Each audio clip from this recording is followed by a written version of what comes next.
Death is part of our life cycle. It happens to everybody. It's literally going to happen to all of us. Death positivity helps people to live their life more fully. I call myself a death doula. There's definitely a lot of different terms that you can use. I think it's also important to talk about the difference between a death doula and like an end of life doula and why you might hear different terms there. We tend to think that using end of life is more digestible by the main public. And so sometimes you'll hear end of life doula or end of life midwife. But certainly because we're trying to bring more death positivity and lower kind of death anxiety in society as a whole. So using the term death is really great. It helps with all of that. So definitely trying to use death doula. I think it's catchy and I like it that way. A lot of people are catching on to that, but there really isn't much of a difference as far as what we do. I think it's just the different terms that people use. Some people might even use the term like death companion. We have a lot of queer and non-binary folks in the industry. And so, using the word midwife or doula could feel a little gendered for some people. So I do wear a lot of hats. Maybe I can share like a little bit of the history of timeline of getting myself to this work. First of all, I was born on the Day of the Dead, Dia de los Muertos. So I feel like that was kind of the inception of it. However, it took many, many decades for me to fully get here. I started out actually with my master's in social work and working in the grief and loss world. That is what kind of broke me into end of life. Also, one of my very first social work jobs was working with people who were dying. I would often have to go and sit with folks that lived in a facility that didn't have any families or anyone there with them, and they'd be dying and by themselves, and I'd be the one to sit with them. And it wasn't quite at that. That was in 2007. That I wasn't quite ready yet fully for the death work. I was working more with youth and grief and loss stuff. I mean, many times over the years, when my grandmother died and I was with her at her deathbed in 2011, that was a big turning point for me of like, this is really sacred and special work, and I want to be a part of this. I definitely feel like I'm a part of the death positivity movement. It feels like a huge, huge, huge part of death doula work in general. So I wear a bunch of different hats within the death doula world, and end of life world, grief world, all of that. But one of the things that I get to do is I'm an instructor for the Going with Grace program. So I get to work with a lot of people who are wanting to train to become death doulas. And so we talk a lot about this during the course of the different cohorts. And so death positivity is so important. We will not get to a place like our profession won't grow if we don't also grow this idea of death positivity. If we do not get our society to embrace the fact that death is part of our life cycle and that it's not something that you can just tuck away and forget about. It happens to everybody. It's literally going to happen to all of us. And so to get society to kind of jump on board with that a little bit more is really important. And to get there is to understand history a little bit more, right? So before 150 to 200 years ago, all death happened within the homes. The families took care of the dying.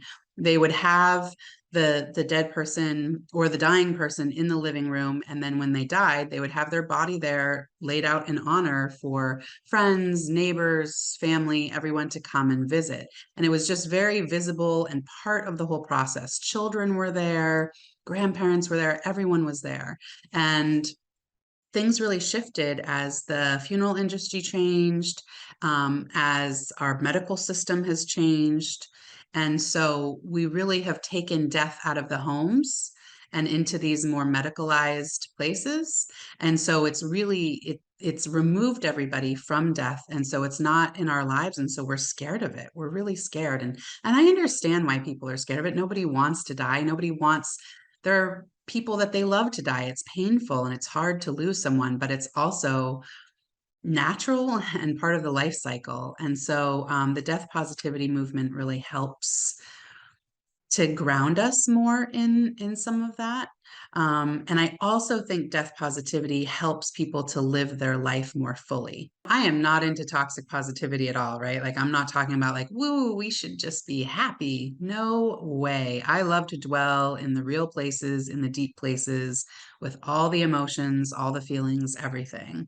But certainly just by talking about it and embracing it is bringing it out of the light, or bringing it out of the shadows and into the light. Because it if we don't talk about it, when society just kind of tries to deny it over and over again, that is pushing it into the shadows, and that can be really toxic for all of us, and it has become toxic for our society. And so by bringing it out of the shadows and into the light, we're shining a light on it and saying, hey, this is part of our life and we need to embrace the reality of it, and it's going to help us live more fully.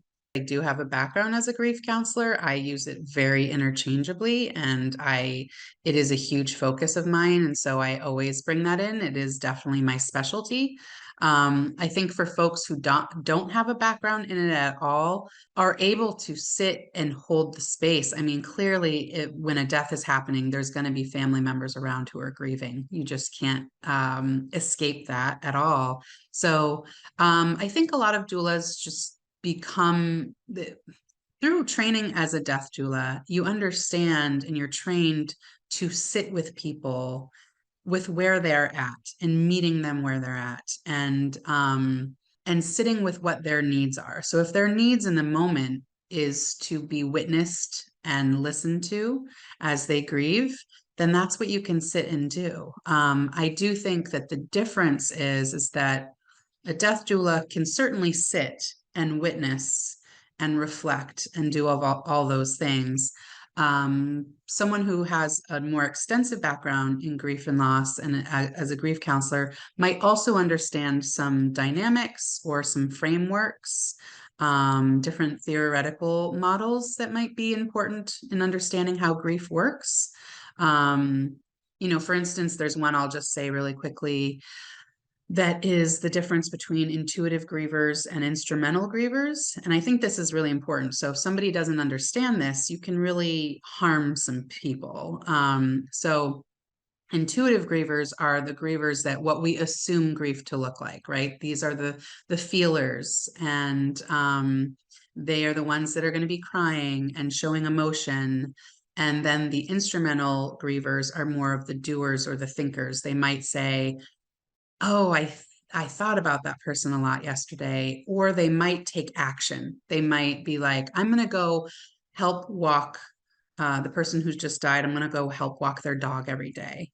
So it doesn't look like grief, but it is their way of grieving.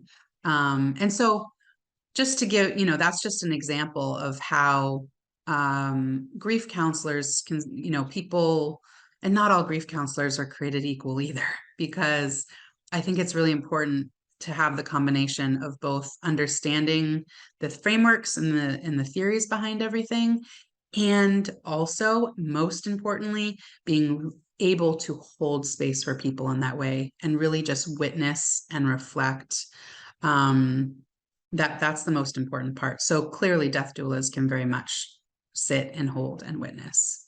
When I start to hold space for people, as I start to notice my own breath, bring my own body and my own nervous system down, so that I can be fully present for them. So being present is really probably the most important part, and just listening and reflecting back what you're hearing. It's not about, I think a lot of people get scared to do grief work because I need to come up with something brilliant to say so that I can save this person because they're in so much pain. I want to help them. I want to help them. And it's not about helping, right? So grief is very normal and natural. It's a natural reaction to loss. And so there's no jumping in and saving anybody. You really do need to be there just to witness it. And you need to let them know that it's okay to honor all feelings, right? This isn't just about sadness. This is about anger. This is about relief. There's so many different things that you can feel during the grief time. I've gone out to universities and spoke to college students about, I've been asked to go to like grief and loss and death and dying courses and speak to the students about it all. And that is one of the questions I like to put out to them, is about the good death.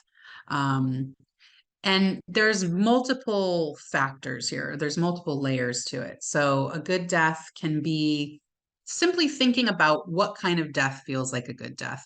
Is it the long drawn out terminal illness? Is it the sudden death, like an accident or some kind of more violent death? Like, what is a good death? And everybody has their own opinions. And of course, most people don't choose necessarily a violent death, but also people don't want to suffer. Like, that's a huge thing that people talk about, is like, I don't want to suffer or have pain, which can happen with the long drawn out kind of terminal deaths.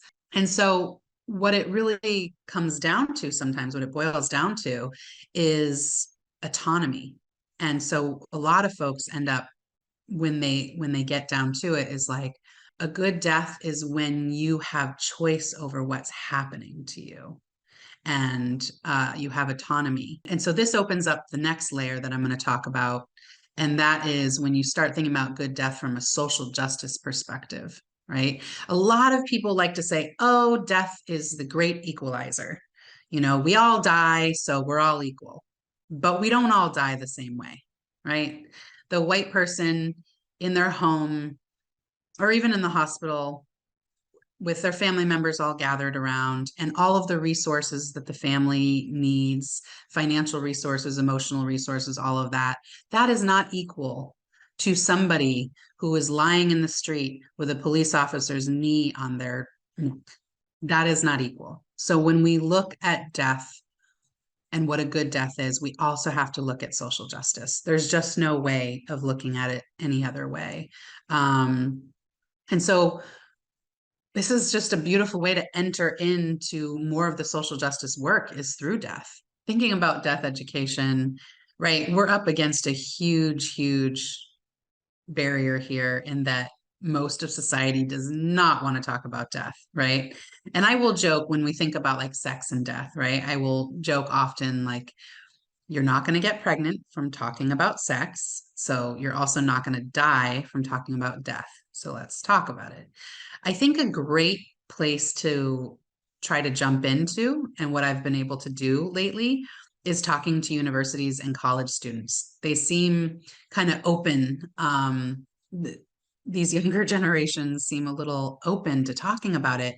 So I recently got to go, and I got feedback from the professor after, that a lot of the students were like, wow, she was so inspiring. Like, I want to be like her when I grow up, and I was talking about death the entire time.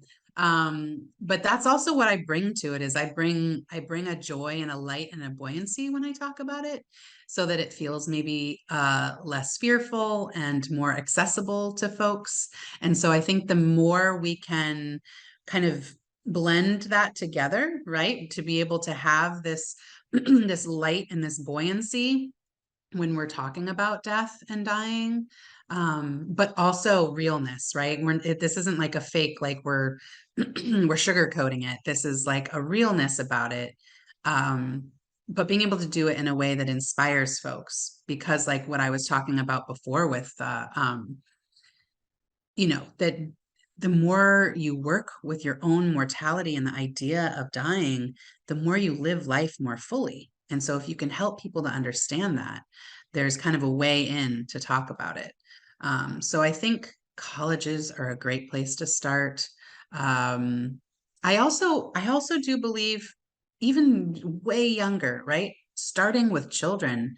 Children are not inherently scared of death. It is the parents, it is the adults around them that are very nervous about it. I mean, I talk to parents all the time about, they're scared that that they had their child present when the grandfather was dying, and they're so scared that they scarred them to that they were part of that, and that's because they're seeing them grieve. And it's like, well, the grief is actually incredibly natural and normal. before 150 years ago, the children were right there. They were there. And so we need to just get back to that place where people understand that it's a natural part of the process, and to have more conversations. And there's lots of us who, on our daily basis, anybody I come in contact with knows what I do, and I talk about it very openly. And so the more and more death doulas that we're training and getting out there all over the country are having those same conversations. And so we're changing it one person at a time. And I think that's kind of where we're at with death education. As a death doula, we can enter in the picture at any point in time. There are some death doulas who their entire focus is on pre-planning. So they help with paperwork, right? They help with families and the person who's dying to fill out advance directives and wills, and understanding pre-planning, right? Like thinking about, what would you want your ceremony to look like? Let's talk about that now, especially while the person's still alive. They can have some input. That's such a gift to their loved ones, because after they've died and the loved ones are like in that acute grief stage and they're trying to figure out what to do, the more planning you can have ahead of time, the more helpful it is and a gift to your loved ones. So you can enter the picture years and years ahead of time, potentially. Because of where we're at as a society in death, oftentimes we are called at the very, very end. And so there's a lot less things we can do. I mean, there's so much we can still do, but there's so much more we can do if we're called, way before. So there's legacy projects that we can work on together. There's all this meaning making that can happen, and pre-planning that can happen if we get to, get involved way before.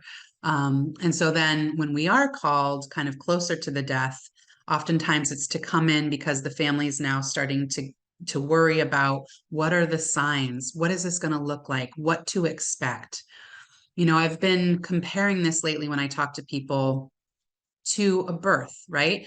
As soon as somebody finds out they're pregnant, they go and they get a doctor or a midwife, and they start seeing them, every month, and then it becomes every week towards the end. And that's for a whole 9 months before you give birth. And that's not happening with death. And so, but it's similar, right? Like, and so all of a sudden, imagine you haven't been seeing anybody or getting any help, or any conversations about what it's going to look like. And all of a sudden you're right on top of it. And it's going to happen in the next couple of weeks. Can you imagine that with birth? And so that's what's happening with death. And so we come in and we try to help normalize and help educate, like, what are the signs of death? What is it going to look like? How can we prepare the space and the home, hopefully if they're at home, because a lot of deaths are happening in hospitals still. But how can we prepare the space for it to feel the best for everybody? How can we prepare the family to understand what is going to happen?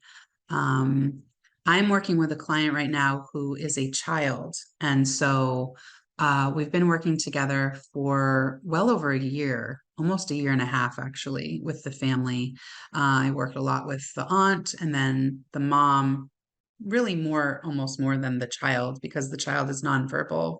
As things are now starting to progress and we are getting closer to the end, I am working more with the mom on anticipatory grief. We did just have a grief session a week or two ago.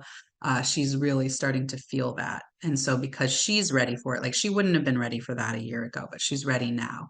So it's always about, when are they ready? Meeting them where they're at. Continuing bonds is actually an incredibly important, and wonderful way to deal with your grief, but also continue to have a relationship with the people who have died afterwards. And the thing is it's so like white and American to say that continuing bonds is not healthy, because there are cultures all over the world that do this in really beautiful ways. I mean, the Day of the Dead, right? Dia de los Muertos in Mexico is one of the ones that we probably see more often, and it's beautiful. And there's other ones in all kinds of Asian cultures that, I mean, lots of different ways that they continue bonds. And so I think it's just important for people to understand that part, right? Like we've talked a lot about the before death and the actual death, but this is kind of like the work that we can help with after the death. So there's the immediate after the death, right? Aftercare with the body and getting services set up and all of that. And there's the bereavement, but the continuing bonds and helping to understand how someone can continue to have a relationship through maybe altars or through like having a shrine, whatever it might be, that you connect with the pieces of the people who have died so that it brings you peace and connection. It's so interesting how it is almost the same, that they are reaching out, speaking out to the people who have died. And it's like they're speaking to them as if they're right there in the room with them. And it happens to all of them. It's super interesting. Now, you might not notice it with everybody because it depends on what their disease is or how they're dying, right? Some might not be verbal or not in a place where they can um, verbalize that to the people that are around them. But certainly people who are still in a state that can do that have seen that. I saw it with my father. I saw it with my grandmother. I've seen it with multiple other people that were not my family members that I've sat with, where they are speaking to people who have already passed, and they're speaking to them as if they're right in the room with them. Um, the idea of where our spirit or what happens after, of course, I don't know because nobody does. Um, but this is what's beautiful about continuing bonds, is that you don't have to subscribe to any kind of spirituality, certainly not any kind of religion, um, to do continuing bonds, right? There can be continuing bonds that is more spiritual. Like I do a lot of ancestral work, and so that to me is spiritual. It's working with an altar, it's working with different elements to feel really connected in a psychic and spiritual way to my people who have died. Um, However, there's certainly ways to do continuing bonds with no spirituality in there, really. It's just about like, if you've got a table in your home and you set up pictures of the loved ones, and then say you're on a walk somewhere and you see a flower and it reminds you of your grandmother that just died. So then you pick the flower and you bring it and you put it on that table with her picture on it. Or maybe there's some other item that feels really connected between you and your grandmother. So you want to put that on the table because it's like an honoring and it's something that connects you two together, right? Or sometimes it could be like you're making a beautiful meal for your family and you want to include the grandmother who's just died. So you make up a little plate of the food and put it where her picture is. And it's just a way to feel like you're still continuing to have a relationship. And so that doesn't need to include necessarily any spirituality, but it certainly, in my opinion, it can go a lot deeper if you do. So clearly, when you're working with death and dying, you're definitely going to be diving into the spiritual realms, right? Like people who may have not been paying attention to their spirituality most of their life might all of a sudden, in those last few weeks of their lives, really dive into it, right? It really brings up the where do we go after? What is this all about? But it's all about meeting the family where they're at. I am not going to bring in any of my talks about ancestor altars until I know if that's something that somebody's into. And that and we do that by asking questions, right? We ask a lot of questions and we listen. And so if we ask, what is your spirituality? What is your religion? Maybe you don't have any spirituality. Are you an atheist? What do you feel about death? What do you feel about the afterlife? How does that all land with you? And so once you have a better idea of how they really feel, you can meet them where they're at, right? So for me, working with a family that might be interested in doing rituals and ceremony and ancestral work is beautiful and lovely when I get to do that because I connect with it and I can teach them more about the ancestor work and I can teach them more about continuing bonds. But certainly if a family that's not what they're about, you know, their religion could be very different from mine. I have to put my own thoughts aside about what their spiritual leanings are and what their religious background is and just meet them where they're at. I will be very clear that I'm not going to be speaking from a Bible. I am not going to be doing, quotes, scriptures, any of those kind of things. First of all, I don't know them. Second of all, it's not authentic to me. But certainly I will help, like, in any way that I can, to, if they want me to go grab the Bible for them and bring it over to them, or read a poem or anything like that. But you got to be open and honest of what religious and spiritual things you can and cannot do. And hopefully all death doulas, no matter where they are, have built a really good network of who all the other death doulas are in their location. And so if there is a family that really, really wants their death doula, say it's a Christian family and they really, really want their death doula to also bring in the Christian parts, then call up the network and be like, who does lean this way more, who can come. And I know for a fact through all my instructive stuff through Going with Grace is that there are death doulas who also lean more towards Christianity and things like that, and they can help out. I'd say a huge part of death doulas have a huge variety of spiritual backgrounds for sure. But in the end, we can always meet people where they are at, and we need to put our own stuff aside because it really is about their own experience.